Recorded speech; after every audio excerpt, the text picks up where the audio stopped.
Praise the lord और welcome to another amazing episode of foodie dudes. और foodie dudes में आपका स्वागत है। बहुत हफ्तों के बाद आप लोगों को देख के मुझे बहुत ज़्यादा मज़ा आ रहा है। और आज मेरी सोलो ट्रिप है और ये जगह यहाँ से लगभग 92 किलोमीटर्स दूर है। तो वन वे 92 किलोमीटर्स और आते वक्त 92 किलोमीटर्स और दोपहर के बज रहे हैं 1:30 और टेम्परेचर है लगभग 35 डिग्री सेल्सियस और हीट वेव चल रहा है। इतना ख़तरनाक है जो चीज़ से मैं इतने दिन से बच रहा था, लेकिन मैं बोला कि फियर को यार कॉन्कर करना बहुत ज़रूरी है। तो मैं भरी धूप में आज आपको इतनी खूबसूरत जगह एक्सप्लोर करवाऊंगा कि आप भी देखते रह जाओगे। अभी फ़िलहाल मैं यहाँ पे पेट्रोल पंप पे था, पेट्रोल मैंने फुल करवाया और यहाँ पे पंक्चर वाले ने बोला है कि वॉल ख़राब है गाड़ी का, तो मैं वॉल ठीक कर लेता हूँ, जर्नी पे आगे निकलता हूँ और आपको अमेजिंग चीज़ें दिखाता हूँ। मेरा वॉल रिपेयर हो चुका है और ये हमारे प्यारे से मैकेनिक है, बोल रहे थे कि वॉल ख़राब हो चुका, मुझे भरोसा तो नहीं है। वारली पेंटिंग आदिवासी कला का एक रूप है जो ज़्यादातर भारत के महाराष्ट्र में उत्तरी सह्याद्री रेंज के आदिवासी लोगों द्वारा बनाई गई है। इस श्रेणी में पालघर जिले के दहानू, तलासरी, जवाहर, पालघर, मुखाड़ा और विक्रमगढ़ जैसे शहर शामिल हैं। इस आदिवासी कला की उत्पत्ति महाराष्ट्र में हुई थी, जहां आज भी यह प्रचलित है। महाराष्ट्र में वारली चित्रकला परंपरा चित्रकला की लोक शैली के बेहतरीन उदाहरणों में से एक है। वारली जनजाति भारत में सबसे बड़ी में से एक है जो मुंबई के बाहर स्थित है।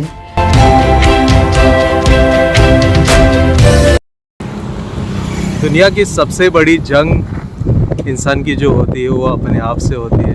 दूसरों के साथ तो सब लड़ लेते हैं, कभी कभी जीत लेते, कभी हार लेते हैं, लेकिन खुद के साथ लड़ना बहुत बड़ी बात है। मैं भी अपने आप से लड़ रहा हूँ 2-3 हफ्तों से, डिसाइड नहीं कर पा रहा था कि धूप में निकलना है कि नहीं निकलना है, हिम्मत नहीं होती थी, लेकिन आखिर में ऊपर वाले ने जीत दी है मुझे अपने आप के ऊपर, अपने ऊपर आई मीन टू से, और निकल पड़ा हूँ भरी धूप में अपने फियर को कॉन्कर करने के लिए। 92 किलोमीटर्स कैसे चलाऊँगा इस भरी धूप में, वो भी सोलो, और उसके साथ व्यू कैसे कैप्चर करूँगा, नेक्स्ट टू इम्पॉसिबल थॉट लगता है, but let's just make it possible guys, enjoy.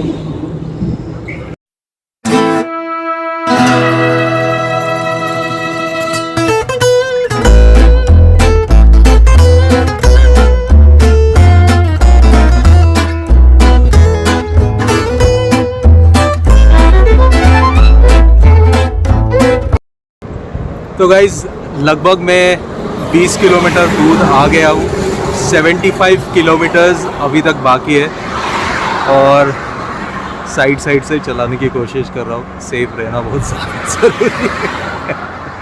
तो आइए फॉलो कीजिए, आपको मैं हाईवे का व्यू बताता हूँ। तो जैसे कि मैं आपसे अभी डिस्कस कर रहा था कि फियर्स पे कॉन्कर करना बहुत ज़रूरी है, क्योंकि ऊपर वाले ने ज़िंदगी एक ही बार दी है और उसे जीना चाहिए उसके नाम पे। उसके साथ अपने सपने भी पूरे करने चाहिए। यार नॉर्मल सी ज़िंदगी 9 to 5 करके क्या मज़ा आएगा, वो भी बहुत ज़रूरी है, लेकिन उसके साथ अपने पैशन को फॉलो करना, अपने ड्रीम्स को फुलफ़िल करना, उसके लिए लड़ना,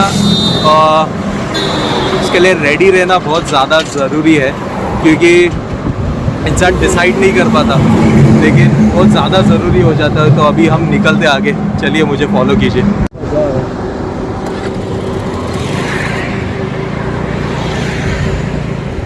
ये प्राथमिक दीवार पेंटिंग बुनियादी ज्यामितियां आकृतियां के एक सेट का उपयोग करती है। एक वृत्त, एक त्रिकोण और एक वर्ग। ये आकृतियां प्रकृति के विभिन्न तत्वों के प्रतीक है। वृत्त और त्रिभुज प्रकृति के उनके अवलोकन से आते हैं। वृत्त सूर्य और चंद्रमा का प्रतिनिधित्व करता है। तो गाइज मैंने एक छोटा सा पेट शॉप लिया है। मैं घर से लगभग 70 किलोमीटर राइड कर चुका हूँ। अभी एंड के 22 किलोमीटर बाकी है और जो जगह पे मैं जा रहा हूँ वो फेमस है वारली पेंटिंग के लिए। तो अब सारे इंडिया में इंटरनेशनली भी इंटरनेशनल एयरपोर्ट पे आप वो पेंटिंग देख सकते हो, विलेज पेंटिंग। वो यहाँ से ओरिजिनेट हुई थी और यहाँ का जो फेमस पेंटर था उसने वो वारली आर्ट डिस्कवर किया और उसने उस पेंटिंग को नेशनल और इंटरनेशनल लेवल पे लेके गए। हमारे प्रेसिडेंट ऑफ इंडिया ने उन्हें पद्मश्री अवार्ड भी दिया था इस आर्ट के लिए। तो आइए मुझे फॉलो कीजिए और मेरे साथ बने रहिए और वो अमेजिंग आर्ट देखते रहे। वारली चित्रकला की शैली को 1970 के दशक तक मान्यता नहीं मिली थी। भले ही कला की जनजाति शैली 10वीं शताब्दी ईस्वी पूर्व की मानी जाती है। वारली संस्कृति प्रकृति माँ के अवधारण पर केंद्रित है और प्रकृति के तत्व अक्सर वारली पेंटिंग में चित्रित केंद्र बिंदु होते हैं। खेती उनके जीवन का मुख्य तरीका है और जनजाति के लिए भोजन एक बड़ा स्रोत है। वे जीवन के लिए प्रदान किए जाने वाले संसाधनों के लिए प्रकृति और वन्य जीवन का बहुत सम्मान करते हैं।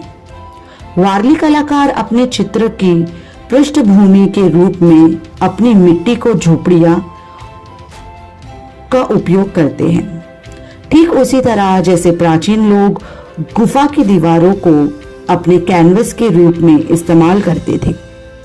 थाने जिले के कलाकार जिव्या सोमा माशे ने वारली पेंटिंग को और अधिक लोकप्रिय बनाने में एक बड़ी भूमिका निभाई है। उनकी पेंटिंग्स के लिए उन्हें कई राष्ट्रीय और केंद्रीय स्तर पर पुरस्कारों से सम्मानित किया जा चुका है। साल 2011 में उन्हें पद्मश्री से नवाजा गया था। तो गाइस फाइनली 92 किलोमीटर्स राइड करने के बाद मैं पहुंच चुका हूं अपने डेस्टिनेशन पे, जहां से वारली पेंटिंग नेशनली और इंटरनेशनली फेमस हुआ था। अकेले राइड करना एक मिक्स्ड इमोशन है।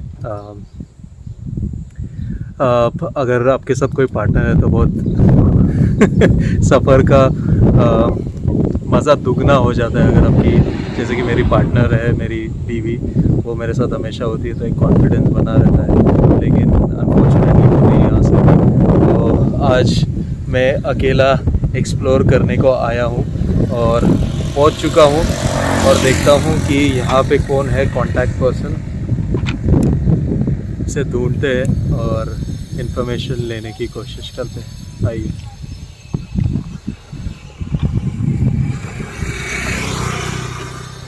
ओह, बहुत ज़्यादा प्यास लग गई है और रास्ता भी इतना मस्त है दोस्तों। एक भी खड्डे नहीं है, एक भी स्पीड ब्रेकर नहीं है, एकदम मस्त का रास्ता। ये NH48 हाईवे है और राइड करने का इसका मज़ा ही कुछ अलग है। और आइए देखते हैं कि यहाँ पे हमें कौन मिलेगा और कैसे इन्फॉर्मेशन लेने की कोशिश करते हैं। हमारे डेस्टिनेशन पे पहुँच गए हैं, आइए मैं आपको दिखाता हूँ। तो गाइज़ हम फाइनली पहुँच चुके हैं हमारी डेस्टिनेशन में और आज हम मिलने वाले हैं संजय बालकृष्ण पुलारार से और उनसे हम वारली आर्ट के बारे में जानकारी लेंगे और उनसे बातें करेंगे और आपको अमेजिंग वारली आर्ट दिखाएंगे आज। तो गाइज़ हमें यहाँ पे एक प्यारी सी बिल्ली मिली है और I just love cats.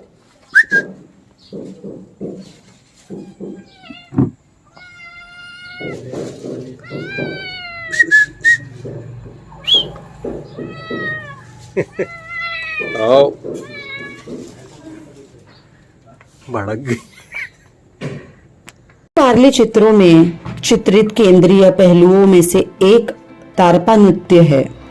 Tarpa एक तुरही जैसा वाद्य यंत्र जिसे गांव में विभिन्न पुरुष बारी बारी से बजाते हैं। पुरुष और महिलाएं अपने हाथों को आपस में जोड़ते हैं और तारपा वादक के चारों ओर एक घेरे में घूमते हैं। उसके बाद नर्तक उसका पीछा करते हैं। जैसे ही वह मुड़ता है और आगे बढ़ता है, कभी भी अपनी पीठ तर्पण की ओर नहीं करता है। तो finally the wait is over guys, और हम नेशनली और इंटरनेशनली फेमस जो वारली आर्ट पेंटर है संजय जी, उनसे हम मिलेंगे और वारली आर्ट के बारे में और ज़्यादा जानकारी लेने की कोशिश करेंगे।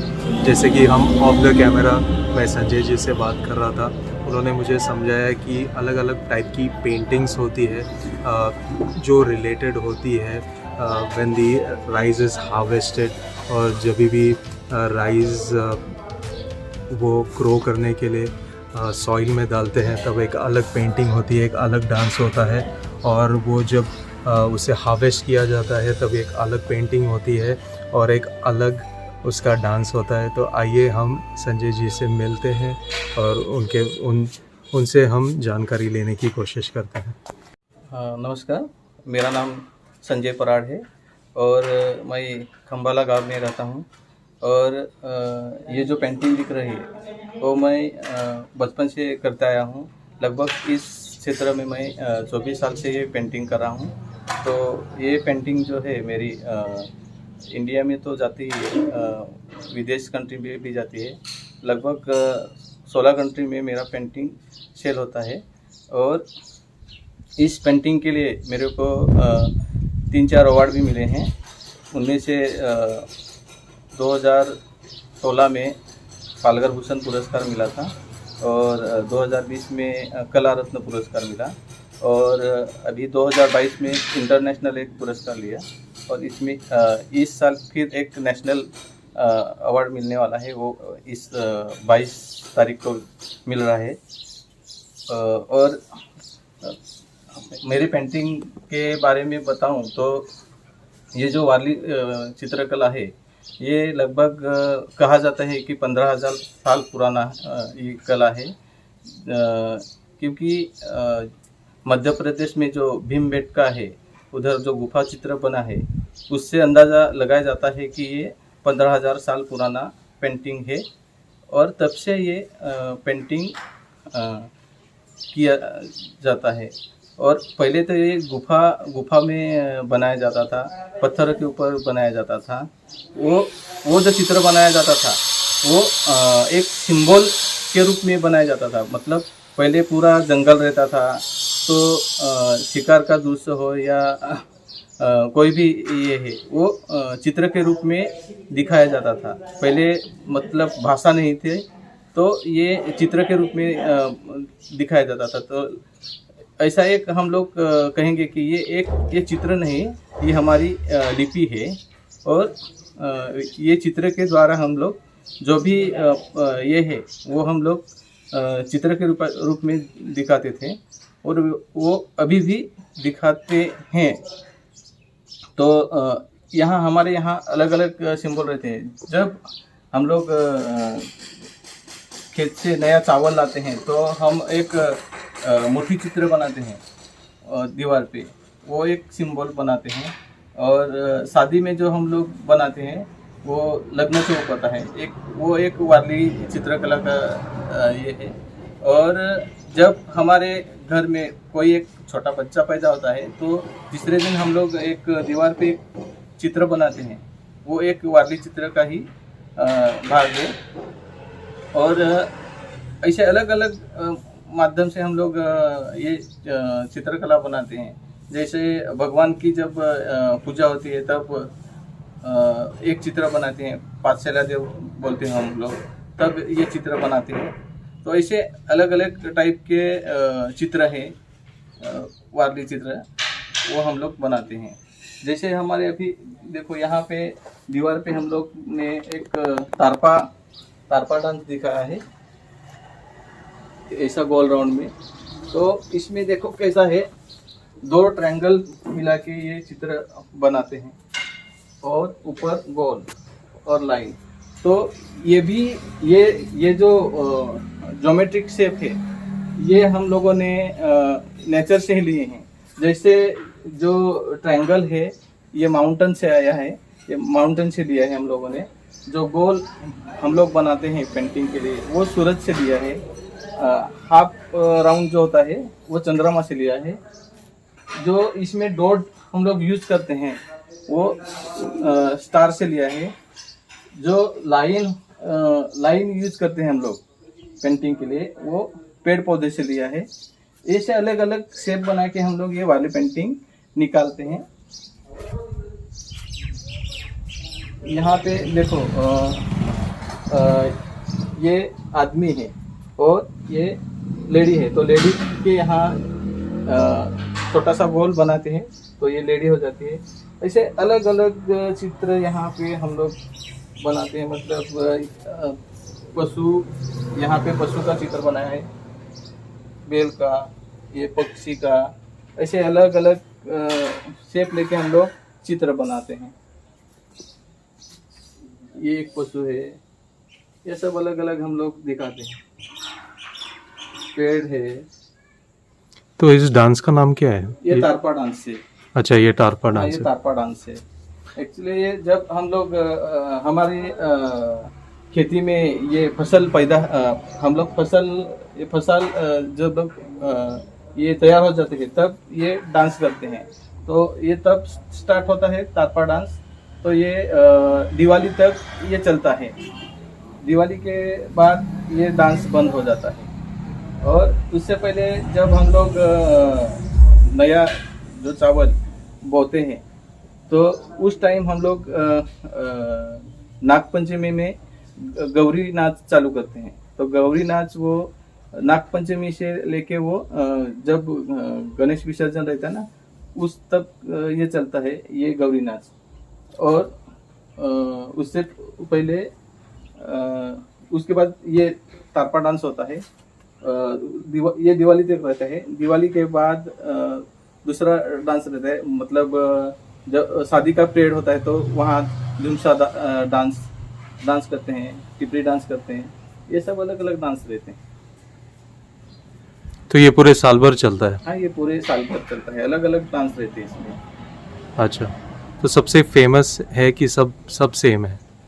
इसमें कौन सा सबसे फेमस डांस है? ऐसा फेमस तो नहीं है क्योंकि हम लोग जो हैं ये पूरे जन मिलके ये सभी डांस करते हैं।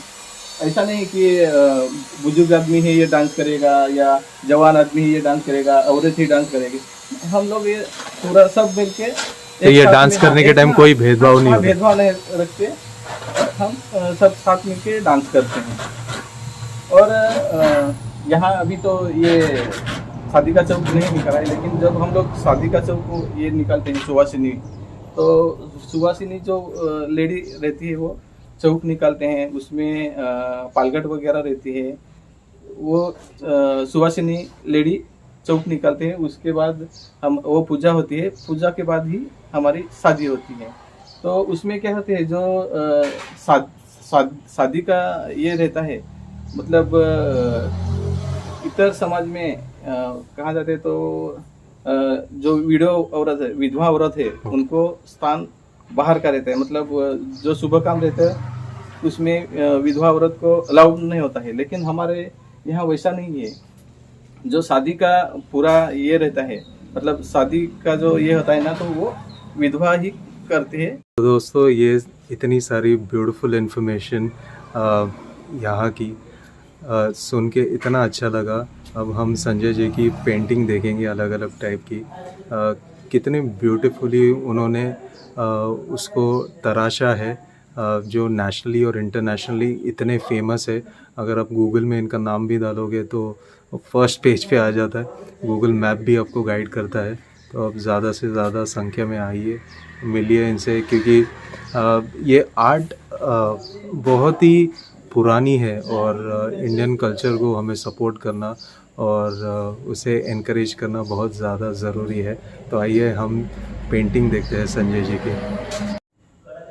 इसमें ये अलग अलग कलर आपको दिख रहे हैं, लेकिन ये कलर हम लोग मतलब जो बाजार में कलर मिलते हैं वो हम लोग ज़्यादा यूज नहीं करते। यहाँ देखो, ये जो बैकग्राउंड दिख रहा है ये लाल मिट्टी का है।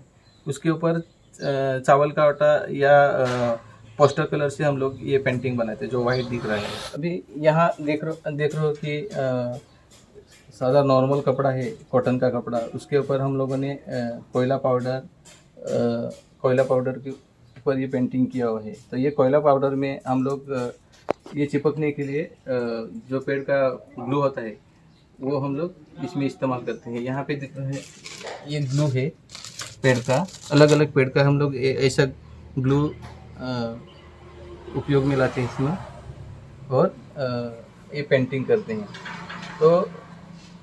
तो ये वही ग्लू है जिससे रबर बनाते कि अलग है? नहीं, ये अलग है।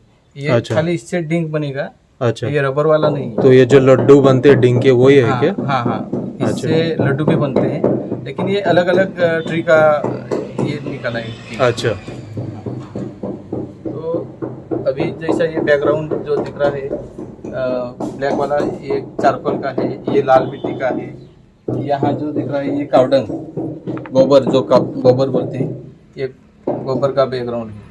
तो ऐसे हम लोग नेचुरल जो कलर है यही वार्ली पेंटिंग के लिए हम लोग इस्तेमाल करते हैं। मतलब और इसके ऊपर क्या कलर यूज किया? ये पोस्टर कलर है कि चावल का कलर? हम लोग चावल का आटा भी यूज करते हैं और पोस्टर कलर भी। यहाँ पे आना है तो इसका टाइमिंग क्या है और ये एग्जैक्टली कहाँ पे लोकेटेड है? ये टाइमिंग तो हम लोग डेली तो इधर ही रहते हैं घर में। हाँ। तो आप सुबह 8 बजे आएंगे या 9 बजे तो हम लोग मिलेंगे। कभी काम पे जाएंगे तो नहीं मिलेंगे, लेकिन 9 बजे 8-9 बजे तो मिलेंगे ही सुबह। रात को 10-11 बजे तक तो इधर ही। तो लोगों को आपको मिलना है तो पहले आपको फ़ोन करके आना है, कैसे कांटेक्ट करें? फ़ोन करके आ सकते हैं या ईमेल कर सकते हैं। तो गाइस, संजय जी इतने फेमस है कि अगर आप गूगल में जाओगे, वारली आर्ट संजय जी डालोगे तो उनकी सारी डिटेल्स आपको गूगल पे मिल जाएगी। लेकिन तभी भी मैं संजय जी का नंबर डिस्क्रिप्शन में डाल दूँगा। जिन्हें यहाँ पे आके इस अमेजिंग कल्चर, अमेजिंग पेंटिंग का लुत्फ़ उठाना है तो आप यहाँ पे आ सकते हैं। और हमें भी संजय जी ने आज टाइम दिया, पेंटिंग के बारे में, आर्ट के बारे में डिटेल्ड जानकारी दी, इसके लिए हम उनका शुक्रिया करते हैं।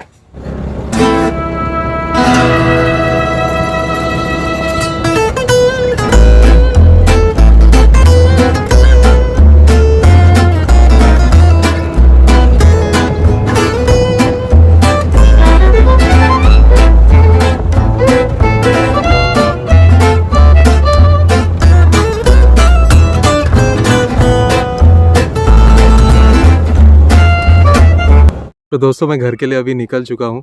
लगभग 2 से 3 किलोमीटर मैं अभी पहुँचा हूँ, लेकिन अमेजिंग व्यूज़ है गाइस। यहाँ से इतना ब्यूटीफुल सनसेट दिखेगा, लेकिन मैं घर से लगभग 89-90 किलोमीटर्स दूर हूँ, तो मैं यहाँ पे सनसेट के लिए रुकना नहीं चाहता हूँ, क्योंकि ये पूरा फॉरेस्ट इलाका भी है। यहाँ पे वाइल्ड एनिमल्स है, तो मुझे ज़्यादा रिस्क नहीं लेना है, मुझे घर जाना है। लेकिन मैं आपको ये अमेजिंग व्यू दिखाता हूँ दोस्तों।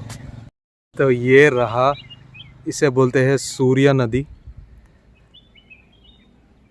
तो ये यहाँ से लेकर वहाँ तक पूरी है। बहुत सारे गाँवों को यहाँ से पानी जाता है, और शाम के टाइम पे भी जंगली जो एनिमल्स होते हैं वो पानी पीने के लिए उतरते हैं। तो रिस्क बिना उठाए, मेरी तो पट रही है तो यहाँ से निकलते हैं, फटाफट ड्राइव करके पहुँचते हैं घर पे। आइए, मुझे फॉलो कीजिए। अब मैंने भजिया पाव ले लिया है और डिलीशियस तो लग रहा है, भूख भी बहुत ज़्यादा लग रही है, मैं आपको बताता हूँ। तो ये रहा भजिया पाव। दिखने के लिए तो बहुत डिलीशियस लग रहा है, लेकिन सूखा है और ठंडा है। It's okay taste guys. आज बहुत ही अमेजिंग रोड ट्रिप थी गाइस। आपको भी ये करनी चाहिए। 90 kilometres up, 90 kilometres down, it's total 180 kilometres from my house. और अभी तक मैं 110 किलोमीटर लगभग कर चुका हूँ, बाकी के 70 किलोमीटर बाकी अब घर जाने के लिए। शाम के 6:30 बज रहे हैं और इतना मज़ा आया। और इस आर्ट को जो मैं हमेशा गूगल या फैंसी चीज़ों में या वॉल्स पे देखता था, आज लिटरली बाय एन आर्टिस्ट आज मुझे देखने का मौका मिला, जो रियल कलर्स यूज़ करते हैं, no artificial colours. Amazing guys, आपको भी यहाँ पे आके इस आर्ट को देखना चाहिए। It's one in a life time opportunity. आप बाइक राइड नहीं करना चाहते, गाड़ी से नहीं आना चाहते, तो आप वानगांव स्टेशन भी उतर सकते हो। वानगांव स्टेशन से 1.5 किलोमीटर दूर रहते हैं संजय जी। अगर आपको ये वीडियो पसंद आया होगा तो इसे लाइक, शेयर और सब्सक्राइब कर देना। And thank you so much guys for supporting me and foodie dudes family. It's been amazing. Really appreciate your time guys. और तब तक के लिए show boy signing off. Bye guys.